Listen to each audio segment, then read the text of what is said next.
So tonight we're hearing from Claire Bleakley. Oh yeah, yay! Claire's come to us from New Zealand. Hi everybody. It's great to know that you got as good weather as us across the ditch. The what? I'm Claire Bleakley, and I'll tell you a little bit about how I came to this remedy. I was just speaking to somebody just now. I had been a homeopath since 1995, and homeopathy for me cured me of my epilepsy. And so I was left with a lot of knowledge, and I felt I could help other people. I didn't become a homeopath to save the world. I became a homeopath because of the saying, physician, heal thyself. So I also was very enamored with a book we use called the Organon, which is Hahnemann's kind of guidelines of how homeopaths should develop and how we should use our remedies. And one of those guidelines is to be a really truly understanding homeopath, you must conduct to understand your remedies, a proving. And as Anne was mentioning, the proving has got many guidelines. In fact, Hahnemann was the first person to try on people, random people, or his own colleagues, medicines which were in the herbal pharmacopoeia to understand them better, but he did the first double-blind proving. He actually developed that whole concept that medical information now uses as a guideline on rabbits, unfortunately.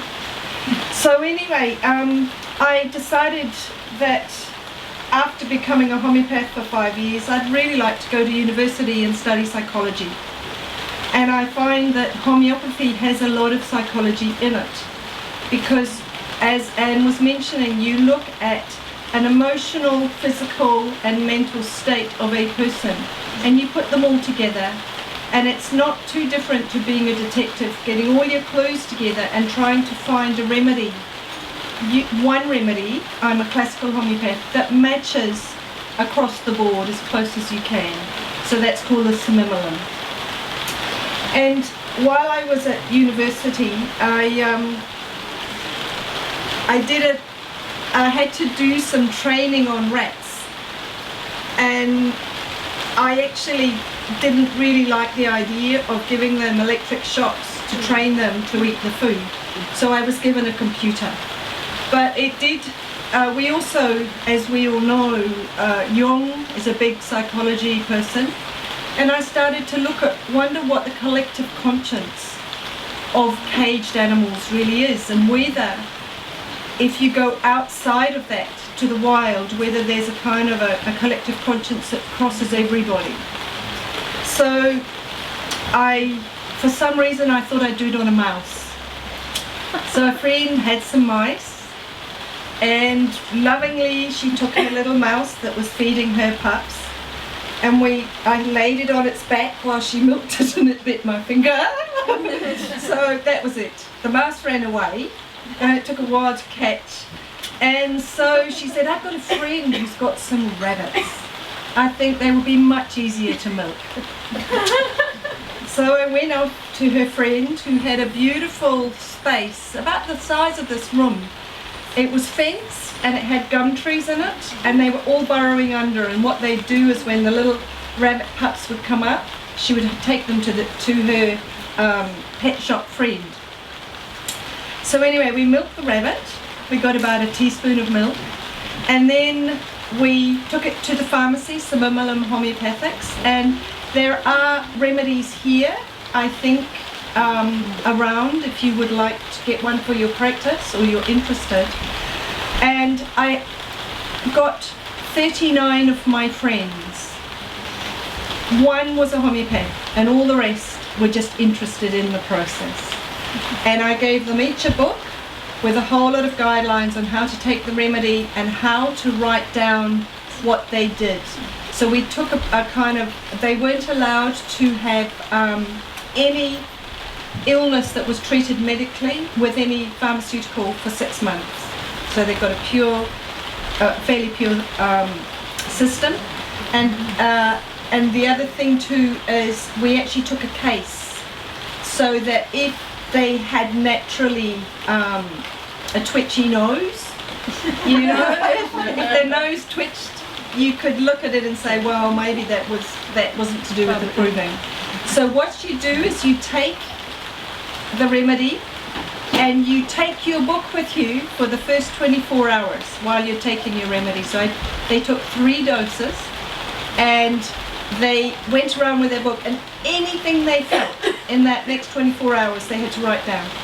Didn't matter whether it was whatever. If it was just an unusual thing, they wrote it down. And then for the next week they had to do it twice a day. And then the week after that they did it in the evening like a diary, and it just slowly you extended it out until after 6 months you got the diaries back. And you noticed that for the first 3 months they were good symptoms, but right up to 6 months there was still sort of symptoms coming through. It was really amazing. And I wrote up into this little book all the symptoms. I'll tell you, this was the most difficult part, because all these symptoms match many remedies. Many of the milk remedies. I'll just go back a step. I knew it was rabbit's milk. The pharmacy knew it was a milk, so they could run it up. And then the people didn't know what it was. But the key, I got a 36, 1 to 36 on little packets. I didn't know whether they were placebo, 6, 30 or 200. It was totally random. But what was really interesting is there were about 6 placebo in there, which I didn't know. And after 24 hours, nobody filled in their pages. It was really interesting. But one of the extraordinary things was each person either had a husband or a partner as a supervisor, and often the supervisors had the proving. So they would almost be the altar of it. It was fascinating to do, and I do recommend that it's worth trying. So anyway, I wrote it all up, and it took me 2 years to understand the remedy. And when I looked through the books, one of the most incredibly strong things in this proving was I'm late for a very important date. It was written down like that. There was things like one of the people felt that she was always behind the 8th ball, even though her supervisor said no, she was more than onto it. So there was a perception between the two. And so what I will do is, I think I've got a thing called a clicker, and I will, there we go. So there was going to be a gentleman here called Charles, and he was going to talk a wee bit. He is the great nephew of Lewis Carroll. Wow. But unfortunately the rain has kept him at home. He's late. He's very late. Touché. Anyway, so I took this off the Jungian website, that saying, and there was some kind of thing with Lewis Carroll that he really loved girls and he really disliked boys. And it said he collected little girls like dolls, and he would go around with little games for them to play. And he stayed, I feel, when I read it, very like the Michael Jackson state of really still very young, even though he was growing older. He didn't get into adulthood, Peter Pan, whatever. But the white rabbit is the person who starts Alice on her journey. And in Jungian psychology, going down the rabbit hole is the awakening of the sexual desires. And in the Navajo philosophy or myths or whatever we like to call it, the womb of the Mother Earth where you get cooked and are differentiated. So I find that really interesting because that is exactly where the proving came from. So the rabbit's milk, I found, was the most beneficial for a young person who leaves the security of home and is asked to be an adult. And it's those totally new experiences that sometimes her naivety gets her into problems on. So really what I found is it's maturing, the transition from teenage to adulthood. It has much to do with pregnancy, uterine problems and menstrual problems. And there's the speed-time continuum that happens. And funnily enough, masses of things happen in dreams and things of accidents in tunnels, which I found really interesting because these guys had no idea what they were proving. And one of the provers came out and she was the young homeopath, and you could see where she was in her homeopathic journey in that 6 months. She kept coming up and she kept saying, I think I'm sure it's this remedy. And I go, yeah. And one day she said, I think it's a milk. And it was quite interesting because Patricia Hathily has actually got a very, very large book called The Lacs for the homeopaths, and this proving is in there. And she differentiates it very well. It's also, this is the actual proving itself. And there is some explanation of its differentiation between the milks. So in Victorian times, right up to the 1920s, girls who found they were pregnant would actually go to the doctor and he would take a urine sample and inject it into a rabbit, and the ovaries would mature, and if they started to ovulate, it meant she was pregnant, and they'd kill the rabbit. And that is why there is a saying in Victoriana, the rabbit died. What we have found is rabbits, this is the area for homeopaths, anybody, that I find the most interesting. This remedy for me is conception in the first 6 weeks, which is the most tentative time and the most likely time you will lose your baby. And what it is when the when the embryo implants, it puts down its placenta, and the placenta is like a chute going through the endometrium until you get to the wall where the placenta splays out, right? And the maintenance of that growth is done through the human gonadotrophin hormone. And that is the hormone that stimulated ovulation in the rabbits. And apparently every week, and please, if I've got this wrong, all you wonderful midwives, get me right, but I think every week that hormone, the HDC hormone, should double. And if it doesn't, it's more likely that you will lose that conception. I think it would be really useful in ectopic pregnancies, because a rabbit has often can have many babies, and they will often escape into the peritoneum and actually attach themselves outside and then mummify. So if you kill a rabbit, you'll actually find all these little stones of mummified babies on the outer wall. It had a lot of polycystic ovaries, and we've explained that how they were used. And of course, the eyes, the heart, and the throat, which are all lac remedies, I think. And that's because of the wonderful immune system strengths that all milk gives to the early stages of life. So in the mental state, there's a lot of procrastination. We would like, you can see it in teenage children, we want you to have your homework in by today, and I'm sorry I'm late. It's all that kind of just growing up, learning to do things within the routine and all that. But where I have used it the most is actually where, I will give you the case later, but it has a lot of guilt in it, a lot of naivety, confusion, broken trust, self-reproach, fear of being near children or even having children.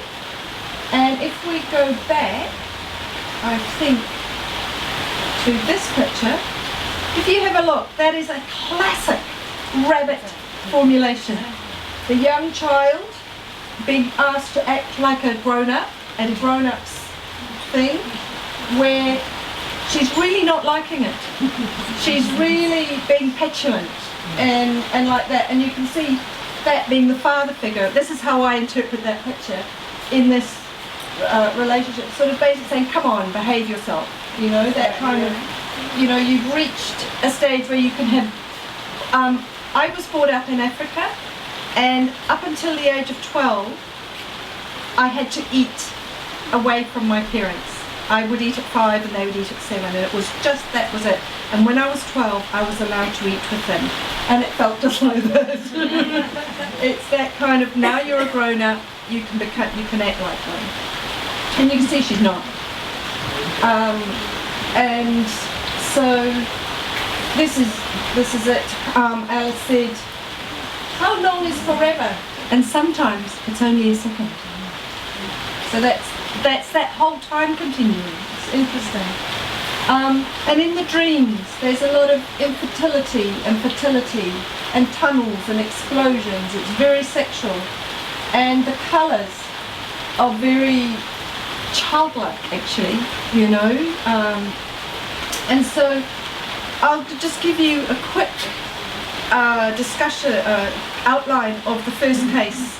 So I had all this information and I had no idea how to use it.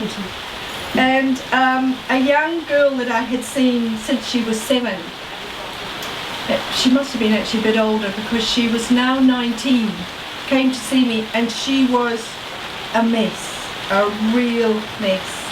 And what had happened is she had met a really lovely young man, and they'd gone to Wellington, and she had taken up a course in hairdressing, which was a 3-year course. And in that, halfway through, she got pregnant. And her whole family basically said, look, you're young, you're the only person in our whānau who has ever gone to university. We've spent a lot of money getting you here, and we feel that this may be something you need to really reconsider. And they felt she should have an abortion. She didn't want one, and she procrastinated and procrastinated until she felt the pressure got to her and she had one. She woke up and she was in the most horrific state. You could see pains, abdominal pains. It was really horrible. But what was worse is she gave up hairdressing, and if she saw a child in the street, she would cross the street. And she eventually got a job as to finish her hairdressing degree, but she would never be able to touch children. She could not cut children's hair or even be in the room with them. And one day, her hairdresser friend, the boss, said, I'm sorry, there's nobody else to do it. You have to cut this young boy or this young girl's hair. And she started cutting, and she got this incredible flush of fever and this pain in her ovaries, and she collapsed. And she was taken to hospital. And they thought her heart was on the right-hand side. Well, I looked at this case, and you tend to say, well, you know, this is traumatic, maybe this, and then I thought, this is just like my rabbit's milk. And so I gave her rabbit's milk, and she had a terrible aggravation, but within 3 weeks she had got over it all. It was the most healing remedy for her, and of course that was my first case of actually trying to understand it.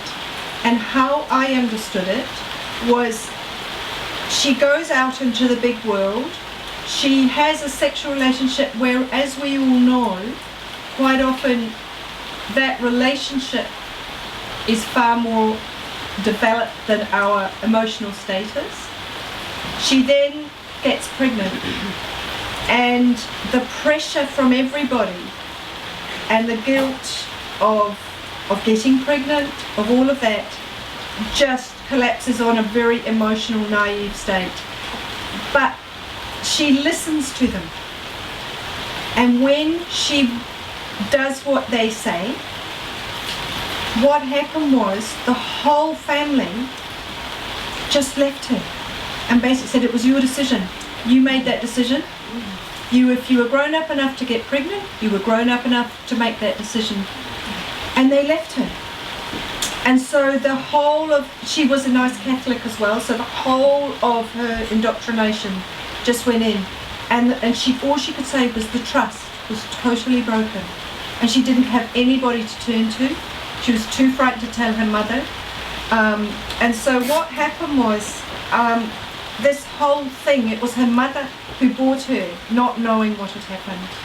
And she went and told her mother after that. And it turned out that her mother had had an almost identical experience when she was 13. And she had her uncle had interfered with her. And so she had had problems. But what I couldn't believe was the amount of female problems that she already had in the family. But that is what sort of erupted in her stress state. So this is where we mix the emotional, which actually sort of creates, I think, the weaknesses in our physical genetics to come out. And that's how we, I think, have that balance between our past and our future. So what was really interesting is when I was trying to think about, hey, this could be the remedy, I said, what does your room look like? And it is dressed up, it's got fluffy blue curtains, it's got little rabbits all over, it's just a fluffy blue and pink room. It's unbelievable, and she's a 19-year-old girl. It's something a 7-year-old girl does, you know? And it was, I just couldn't believe it. But I will give you another case that's slightly different, but it has the same tones. I had a very close friend. I got to know her through my homeopathic clinic, and she had 2 children, and she was, I felt, a very interesting person. Her husband worked from 7 in the morning to 8 at night, and he worked as an accountant. Really, really heavy, long work, especially at this time of year. And when he got home, he'd have to do the washing, do the dishes, and sometimes she would even keep the children up so he could say goodnight. And she was saying, I am a mother, but I am not going to do all that womanly work, it's up to you. So he was actually coming home from a hard day work and having to do all that mundane stuff. And she was at home. She was a fantastic mother for her children, and she educated their minds and everything. Well, anyway, after a long time, after a few years, and the children were now at school, she fell pregnant again. And he just said, I don't think I can cope with another child. And it was more to do with the expectations that she had of him. And they discussed it, and she didn't tell him, but she went and had an abortion. And she went into the exact state that this girl did. And what happened was, oh no, I think he said, I'll leave you if you have this baby or whatever. It was like they were going to leave, she fell pregnant, whether it was a mean to or not, to keep him, and then he still left. And she had this abortion, and she said, he broke my trust. He broke my trust. It was a really, really interesting case because rabbit's milk just worked perfectly on her. But in that case, I did some research on it, and what it is if you have a natural miscarriage, the HGC, the gonadotrophin hormone, will, as the miscarriage naturally atrophies, it will reduce, right? If you have an abortion, your levels are often normal and very high, and it can take up to 10 months for the HGC hormone to actually go down in somebody who's had a miscarriage. And I think it's all to do with this hormone, and it's all to do with trust, it's all to do with, and that's why all this pregnancy stuff goes on. So I would love anybody to, they're most welcome to email me to just say, do you think I should use this? But maybe to look a little bit more at that very vulnerable stage where you get somebody who's trusted something and that trust is totally broken and they just go to pieces. And it will affect their whole, well, I've only done this on women unfortunately, but it affects their whole female psyche. It's very, very, very interesting. Any questions? Anybody who would like to know a little bit more about it? In rabbits, there's quite often a fear association. They're quite easily frightened. You'll see behaviours in paddocks and stuff. Yes. So, does the fear aspect really rate highly? I mean, you've spoken about the trust aspect and how trust has been broken. Is there a really strong fear element as a consequence of that broken trust? Like, does it sit in there quite strongly or not really?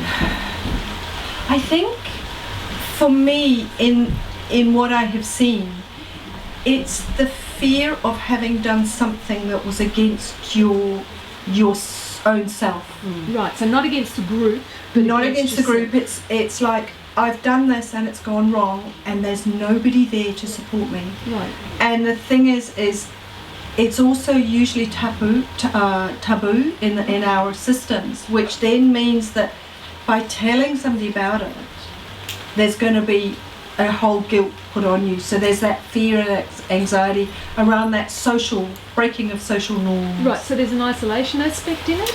Like the being ostracised or isolated? That didn't come through in the proving. It's not an isolationary thing. It's a responsibility. You know, I was a grown-up and I have behaved and broken that grown-up. It's that naivety of doing something and then being left holding the baby, in other words, you know. And the decision you make, this is how I see this, the decision that you make makes you even more vulnerable, and your psyche's within yourself. And if you look at Alice in Wonderland, really, each of those animals is the same person in the Gestalt therapy. If Alice is the human being, each of those animals is part of her persona, and it's trying to bring it all together in the wholeness of it. And so, really, going down the rabbit hole, I still see is that first step you make into adulthood, and that total situation of, I'm now a grown-up and I've got a whole lot of expectations upon me, and if I muck up, or it could be actually, and I have seen this, and another homeopath used this in the state where a new person was in a new job, it's her first job, and she was given a whole lot of stuff and she mucked up, and they sacked her, and she just went to pieces, and her hormones went up the roof, they were up the chute and everything, yeah. And it was that kind of, my mentor let me down, so it's a kind of, I still feel it's that movement into adulthood, that maturing. And so when I saw that Navajo one, which was going down into the earth and becoming differentiated, it really made sense for me. And when I look at where rabbits live, it was that whole kind of stuff. And we do really humanize animals, we give them human personas, but I do think that the rabbit's milk has so much to do with the nurturing, and it could be where a person who relies very heavily on the family. They then go to university, which is away from the family, and then something there happens, you know, and they can't ring mum, and they're just alone, regardless of how old we are. Because you could do that for any animal, really, couldn't you? You could. Yeah, but I just sort of wondered if the experience in the DNA aspect that gets passed through would actually make a difference in the qualities. Anyway, it's good. I don't think there will be a difference in the qualities. There may be. This rabbit was a free-range rabbit. She was a massively good mum. She had had 2 fantastic litters and taken the full litter to weaning, yeah. Whereas if you've got a rabbit in a cage, Yes.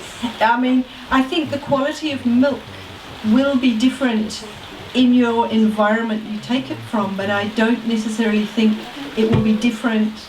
So I felt that this was the most humane place and would have the richest milk. That's my story. Thank you, Kaya.